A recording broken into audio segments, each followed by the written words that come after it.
Hello दोस्तों, कैसे हैं आप लोग। स्वागत है आप लोग का अपने यूट्यूब चैनल फार्मासाइन में। तो जैसा कि हम लोग ने पिछले वीडियो में देखा था कि वी फॉर्म फोर्थ सेमेस्टर के मेडिसिनल केमिस्ट्री फर्स्ट का जो हम लोग ने यूनिट फर्स्ट का शॉर्ट आंसर और उसका सॉल्यूशन देखा था, उसमें कौन कौन से शॉर्ट आंसर इंपॉर्टेंट थे उसको हम लोग ने देखा था। इस वीडियो में हम लॉन्ग आंसर के बारे में देखेंगे कि यूनिट फर्स्ट से कौन कौन से लॉन्ग आंसर बन सकते हैं और या उसमें कौन से इंपॉर्टेंट है, उसका सॉल्यूशन हम लोग इसमें देखेंगे। तो इसमें पहला जो क्वेश्चन है, define bio transformation, explain principle of drug metabolism including phase first and phase second reactions. मतलब हमको बताना है इसमें बायो ट्रांसफॉर्मेशन क्या होता है और जो प्रिंसिपल्स होता है ड्रग मेटाबॉलिज्म के, जैसे कि फेज फर्स्ट और फेज सेकंड रिएक्शंस, इसको हमें बताना है। तो इसमें अलग अलग भी पूछ सकते हैं, जैसे फेज फर्स्ट रिएक्शन का अलग क्वेश्चन पूछ सकते हैं, फेज सेकंड का अलग पूछ सकते हैं। 7-7 नंबर में दो क्वेश्चन इसको बना सकते हैं। तो इसे हम इसको पूरा एक ही क्वेश्चन में देखेंगे। इसमें से जितने भी क्वेश्चन आएंगे इसमें 2 नंबर में भी आ सकते हैं इसी से, तो आप उसमें से देख लीजिएगा। तो सबसे पहले हम लोग समझते हैं कि बायो ट्रांसफॉर्मेशन क्या होता है। Bio transformation is a metabolic process that takes place mainly in the liver and helps to facilitate the excretion of both exogenous and endogenous substances. मतलब बायो ट्रांसफॉर्मेशन एक मेटाबॉलिक प्रोसेस होता है, जिसमें क्या होता है कि एक्सोजेनस या एंडोजेनस जो हमारे बॉडी में जो फॉरेन सब्सटेंसेस होते हैं वो एक्सक्रीट आउट होते हैं। मेनली इसमें क्या होता है कि एक्सर्शन होता है, चाहे वो एक्सोजेनस सब्सटेंस हो या एंडोजेनस सब्सटेंस हो। तो इसमें ड्रग मेटाबॉलिज्म शब्द है। ड्रग मेटाबॉलिज्म क्या होता है ये देखते हैं। It is the process which describes biotransformation of drug और non essential exogenous compound in body so that they can easily eliminated. मतलब जो नॉन इसेंशियल सब्सटेंस या कंपाउंड्स होते हैं, जिसे हम एक्सोजेनस कंपाउंड भी कहते हैं हमारे शरीर में, वो क्या होते हैं, इससे आसानी से एलिमिनेटेड मतलब अलग हो जाते हैं, एक्सक्रीट आउट हो जाते हैं ड्रग मेटाबॉलिज्म में। तो इसमें साइट कौन कौन से होते हैं मेटाबॉलिज्म के, इसको देख लेते हैं। Liver is the major site for metabolism. मतलब जो लीवर होता है वो मेजर साइज है मेटाबॉलिज्म का, सबसे ज़्यादा मेटाबॉलिज्म मतलब लीवर में होता है। उसके बाद क्या है कि और भी अदर साइड हैं, जैसे किडनी हो गया, जीआईटी हो गया, लंग्स हो गया, स्किन हो गया, प्लाज्मा हो गया, नर्व एंड टिश्यू हो गया।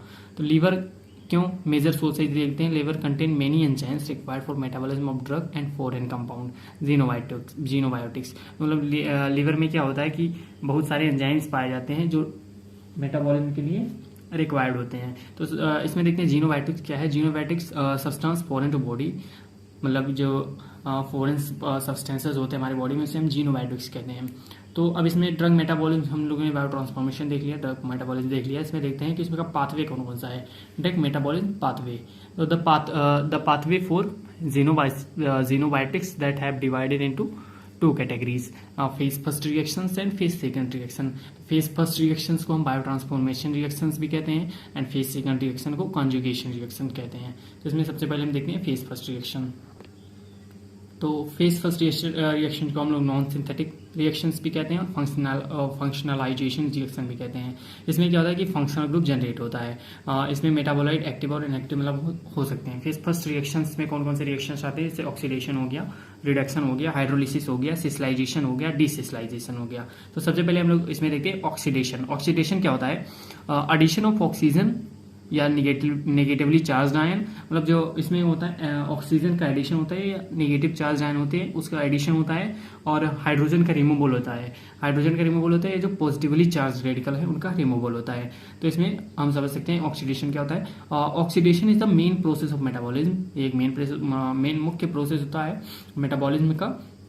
इसमें क्या होता है कि इंटरमीडिएट प्रोडक्ट जो है अनस्टेबल इंटरमीडिएट प्रोड्यूस होता है, जैसे कि एपॉक्साइड हो गया, सुपर ऑक्साइड हो गया, क्यूनोन हो गया। ये ऑक्सीडेशन हमारे बेसिकली 9 प्रकार के होते हैं। इसको हम शॉर्ट फॉर्म में देखेंगे 9 प्रकार के इसको। तो इसमें ऑक्सीडेशन है नाइट्रोजन एटम। जब नाइट्रोजन एटम पे ऑक्सीडेशन होता है तो क्या होता है, जैसे यहाँ पे RNH2 ग्रुप है तो यहाँ पर ऑक्सीडेशन होगा तो यहाँ पर ऑक्सीजन अल्कोहल ग्रुप जुड़ जाएगा, जिसमें जो प्राइमरी अमीन हो हाइड्रोक्सिल अमीन में कन्वर्ट हो जाएगा। इसका जो इसमें तो इस प्रकार का ऑक्सीडेशन कौन कौन से ड्रग में होता है, जैसे कि क्लोरफेनेरामीन हो गया, डेप्सोन हो गया, मेपरीडीन हो गया। तो इन तीनों ड्रग में इस प्रकार का नाइट्रोजन एटम जो इसे ऑक्सीजन एट नाइट्रोजन एटम इस प्रकार के ड्रग में होता है। अगला जो ऑक्सीडेशन है oxidation at sulphur atom. Oxidation जब सल्फर एटम में होता है तो इसमें भी ऑक्सीजन का एडिशन होता है। ये कौन कौन से ड्रग में होता है, जैसे क्लोरप्रोमाजीन हो गया, क्लोरमाफेनिकॉल हो गया। तो इस ड्रग में ऑक्सीडेशन इस प्रकार का होता है, इस प्रकार का मेटाबॉलिज्म पाया जाता है। एलिफैटिक हाइड्रोक्सिलेशन अगला है, जिसमें कि क्या होता है सैलिसिलिक एसिड टू गेंटिसिक एसिड बनता है। तो इसमें भी ऑक्सीजन का एडिशन हो रहा है। तो इसमें जो ऑक्सीजन का जब एडिशन होगा तो इसमें जैसे हम इसको मान लेते हैं कोई एल्किल ग्रुप है, हम एल्केन मान लेंगे इसको, और इसका जब ऑक्सीडेशन होगा तो इसमें कौन सा ग्रुप हो जाएगा, एल्कोहल या कीटोन ग्रुप बन जाएगा, जैसे सैलिसिलिक एसिड टू जेंटिसिक एसिड बन जाएगा। तो इस प्रकार का मेटाबॉलिज्म किस किस ड्रग में होता है, जैसे आइबोप्रोफेन हो गया, टोल्यूटामाइड हो गया, क्लोरप्रोमामाइड हो गया। तो ये हमारा एलिफैटिक हाइड्रोक्सिलेशन हो गया। अगला जो है dealkylation at sulphur atom. तो इसमें क्या होता है कि जो सल्फर एटम में ऑक्सीडेशन मतलब ऑक्सीजन का एडिशन हो जाता है, तो 6 मेथिल थायोप्यूरिन टू मेरकाप्टोप्यूरिन बन जाता है। अगला जो है इस ऑक्सीडेशन में ऑक्सीडेटिव डीएमिनेशन, इसमें जो है डीएमिनेशन होता है, जैसे कि इसमें एमीन ग्रुप है तो इसका ऑक्सीडेशन हो गया तो अमीन ग्रुप यहाँ से हट जाता है, रिमूव अमीन ग्रुप मतलब अमीन ग्रुप वहाँ से हट जाता है। तो ऐसा जो मेटाबॉलिज्म होता है कौन से ड्रग में होता है, एम्फेटामीन में होता है। अगला जो है डीसल्फ्यूरेशन। डीसल्फ्यूरेशन में क्या होता है कि इसमें भी ऑक्सीजन का एडिशन होता है, तो पैराथियोन तो पैरा एक्सॉन बन जाता है। तो इसमें जो मेन एंजाइम कौन कौन से इन्वॉल्व होते हैं ऑक्सीडेशन में, तो इसमें होता है ऑक्सीजनेस होता है। Main enzymes are the oxygenases. तो इसमें ये कितने प्रकार के होते हैं, 2 प्रकार के होते हैं, microsomal and non microsomal. Microsomal में का एग्जांपल जैसे यूडीपीजीटी हो गया, और नॉन माइक्रोसोमल का एग्जांपल हो गया फ्लेवोप्रोटीन, ऑक्सीडेजेस, एस्टरेजेस। तो हमारा हो गया ऑक्सीडेशन यहाँ पे खत्म होता है। तो हमने ऑक्सीडेशन में 9 रिएक्शंस देखी, बेसिकली ऑक्सीडेशन के 9 टाइप्स थे, उसको हम लोग ने देख लिया। अगला जो रिडक्शन है अगला जो रिएक्शन है फेज फर्स्ट मेटाबॉलिज्म में, वो है रिडक्शन रिएक्शन। रिडक्शन में क्या होता है कि एडिशन ऑफ हाइड्रोजन, मतलब हाइड्रोजन का एडिशन होता है, और या पॉजिटिवली चार्ज आयन जो होते हैं, रेडिकल होते हैं, उसका एडिशन होता है, और ऑक्सीजन का रिमूवल हो जाता है, या निगेटिवली चार्ज आयन होते हैं उसका रिमूवल होता है। तो इसमें जो सबसे पहला रिडक्शन है नाइट्रो रिडक्शन, जिसमें कि जो है हाइड्रोजन ग्रुप का एडिशन हो गया, इसमें हाइड्रोजन का एडिशन हो रहा है, जैसे क्लोरमफेनिकॉल टू एरिलमीन मेटाबोलाइट। तो इसमें कौन कौन से, जैसे यहाँ पे RNA2 ग्रुप है तो यहाँ पे ऑक्सीजन हट के हाइड्रोजन ग्रुप लग जा रहा है। अगला जो रिडक्शन है वो कीटो रिडक्शन है। कीटो रिडक्शन में क्या होता है कि इसमें कीटोन का वो यहाँ से हट जाता है, यहाँ पर हाइड्रोक्सिल ग्रुप जो है ऐड हो जा रहा है, तो ये हमारा कीटो रिडक्शन हो गया। इसका एग्जाम्पल है क्वार्टिसोन टू हाइड्रोक्वार्टिसोन। अगला जो हमारा फेज फर्स्ट मेटाबॉलिज्म का रिएक्शन है वो हाइड्रोलिसिस। हाइड्रोलिसिस में क्या होता है, एस्टर प्लस वाटर का रिएक्शन होता है, किसके प्रेजेंस पे, in the presence of esterase enzyme के, तो अल्कोहल एंड एसिड बनता है।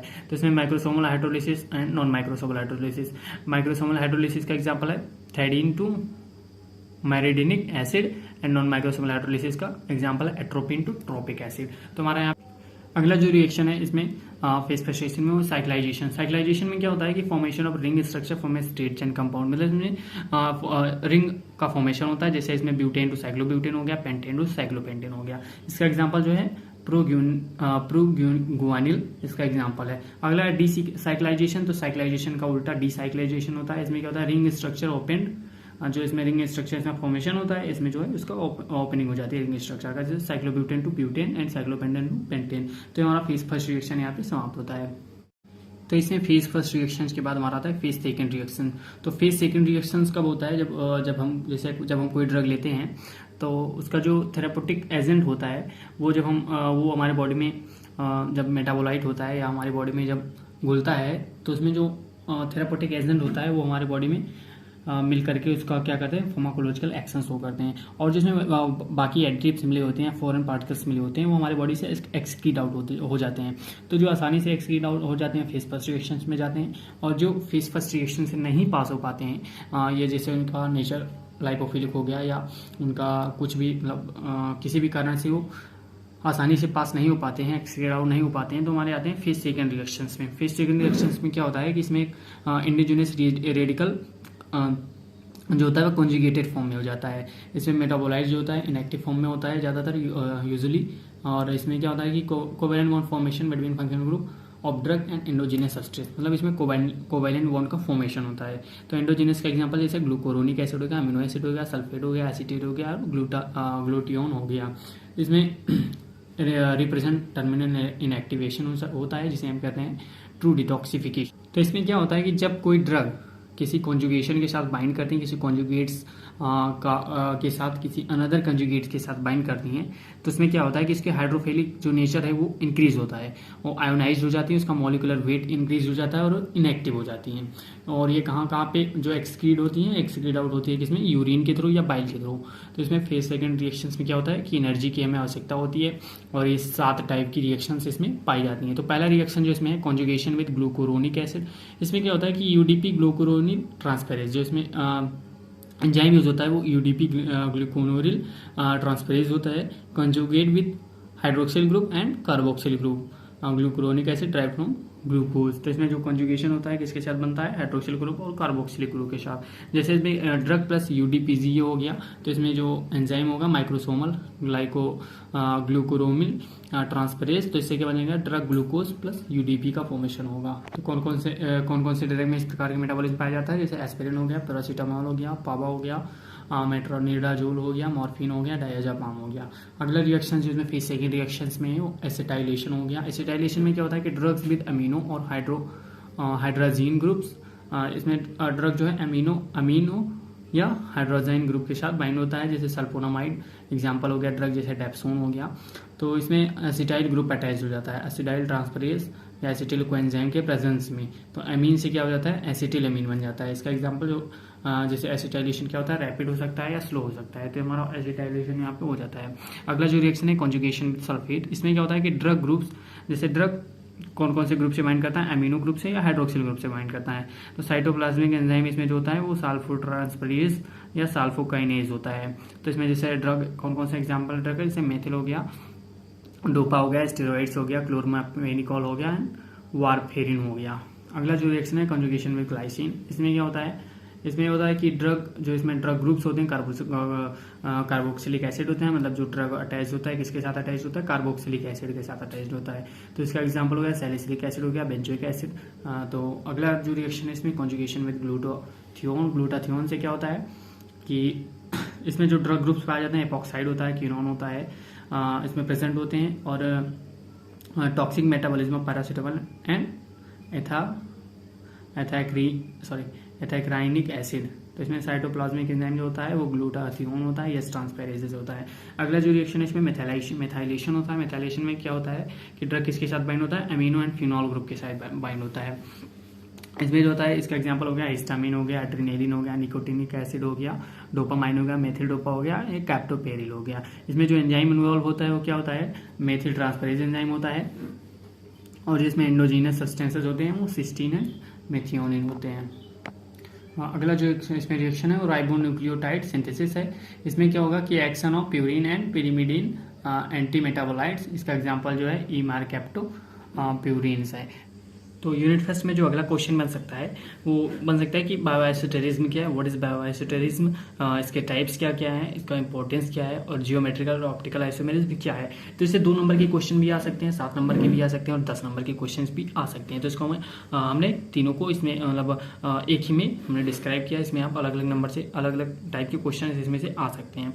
तो सबसे पहले लोग समझते हैं बायोआइसोटेरिज्म क्या होता है। तो इसकी डेफिनेशन देखते हैं। इन मेडिसिनल केमिस्ट्री बायोआइसोटेरिज्म और group of chemical substances which have similar physical or chemical property with similar biological activity।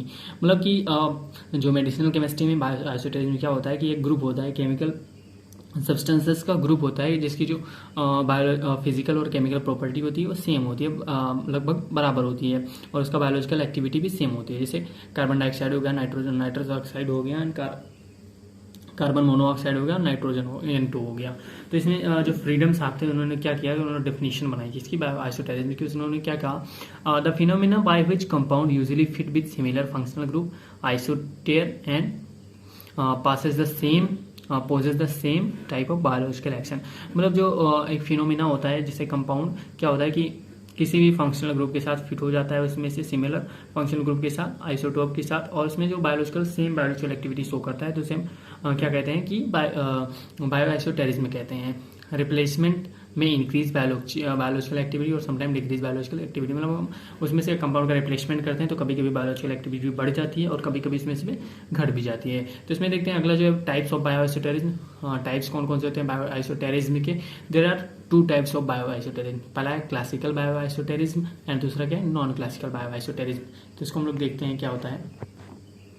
तो क्लासिकल बायोआइसोटेरिज्म क्या है? It is a similar shape and configuration same और when the bioisosterism exchange in other it give similar biological exam. It is further classified into 4 types. मतलब क्या होता है इसमें? Similar shape होते हैं, कॉन्फिगरेशन में यानी इलेक्ट्रॉनिक बैलेंस जो होते हैं वो भी सेम होते हैं, और जो बायोआइसोटोर्स इसमें जो एक्सचेंज किया जाता है तो उसका जो बायोलॉजिकल रिस्पॉन्स होता है वो भी सेम होता है। इसको 4 भाग में बांटा गया है, जैसे कि मोनोवैलेंट हो गया, डाईवैलेंट हो गया, ट्राईवैलेंट हो गया एंड रिंग फॉर्मेशन हो गया। तो ये सब इसका एग्जाम्पल है। अगला देखते हैं नॉन क्लासिकल क्या होता है बायोआइसोटेरिज्म। इसमें क्या है कि they do not have same shape electron configuration but they have same property due to they give similar biological action. मतलब जो इसका जो है शेप होता है, साइज होता है और इलेक्ट्रॉनिक कॉन्फ़िगरेशन होता है वो सेम नहीं होता है, लेकिन इसका बायोलॉजिकल एक्शन जो है सेम होता है। जैसे कि आप आइसोप्रीटेनॉल का एग्जांपल और सोटेरेनॉल का एग्जांपल ले सकते हैं। इसमें इसका जो शेप है और इसका इलेक्ट्रॉनिक कॉन्फ़िगरेशन में सेम नहीं है, लेकिन इसका जो बायोलॉजिकल इफेक्ट है वो सेम है। ये दोनों क्या करते हैं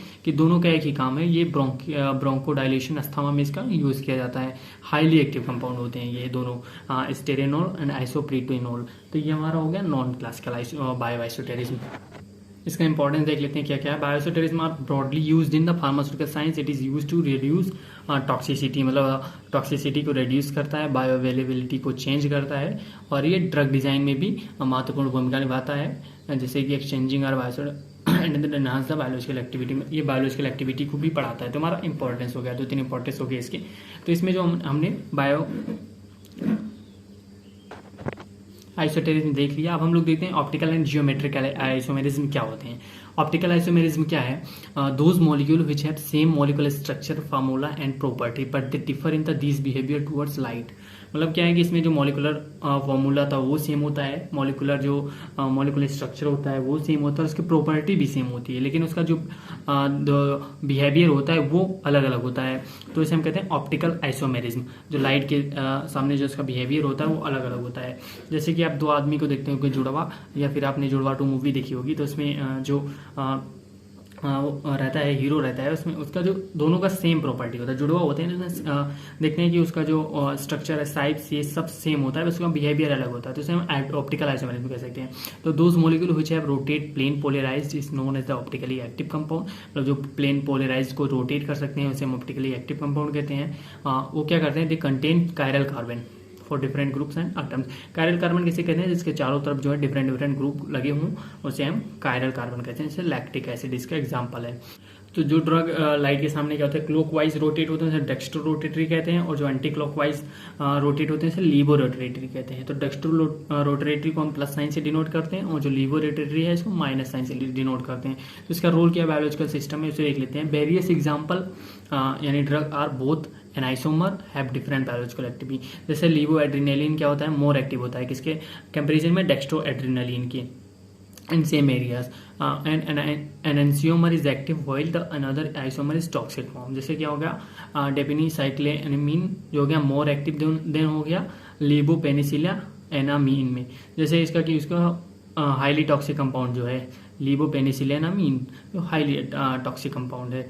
तो इसमें क्या है कि in this D penicillamine is used to the treatment of arthritis, while L-penicillinamine is highly toxic. This is occurred due to the change in the structure of drug, so it can't be bind with receptor। तो हमारा हो गया role biological action में, biological system में इसका role क्या है, जो हमारे ऑप्टिकल आइसोमेरिज्म है उसके। अगला जो इसमें जियोमेट्रिकल आइसोमेरिज्म क्या होता है? It is also known as cis and trans isomerism. The molecule which have same number and types of atoms and bond but which have different position arrangement of the atom। मतलब इसमें जो carbon, जैसे इसमें जो molecules होंगे उसका number जो same होता है, मॉलिक्यूलर वेट सेम होगा, बस उसका अरेंजमेंट अलग होगा। तो इसे हम क्या कहते हैं? जियोमेट्रिकल आइसोमेरिज्म कहते हैं। जैसे इसमें 1 2 3 4 कार्बन है और 6 2 8 हाइड्रोजन है, और इसमें भी 6 2 8 हाइड्रोजन और 4 कार्बन है, लेकिन इसका जो अरेंजमेंट है वो अलग अलग है। तो इसे हम क्या कह सकते हैं कि ये जो है जियोमेट्रिकल आइसोमेरिज्म है। ओके, तो इसे हम रोल क्या है इसका बायोलॉजिकल सिस्टम में, इसको देख लेते हैं। It affect the biological action of drug molecules, it is due to different in inner atomic group between the group required for activity. For example क्या है, cisplatin drug as anti cancer, तो हमारा हो गया जियोमेट्रिकल आइसोमेरिज्म। तो हमारा यहाँ पे जो ऑप्टिकल आइसोमेरिज्म और जियोमेट्रिकल आइसोमेरिज्म यहाँ पे समाप्त होता है।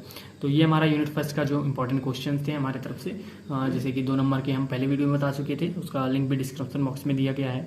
और जो 10 नंबर के और 7 नंबर के क्वेश्चन बन सकते थे, phase first reaction, phase second reaction, bio transformation, drug metabolism, और ये जियोमेट्रिकल आइसोमेरिज्म, बायो आइसोटेरिज्म, और ये ऑप्टिकल आइसोमेरिज्म, ये सब हमारा यहाँ पे समाप्त होता है। तो मिलते हैं अगले वीडियो में, तब तक के लिए बने रहिए हमारे साथ। और अगर अपने चैनल को अभी तक सब्सक्राइब नहीं किया तो सब्सक्राइब कीजिए, वीडियो को लाइक कीजिए, शेयर कीजिए। धन्यवाद।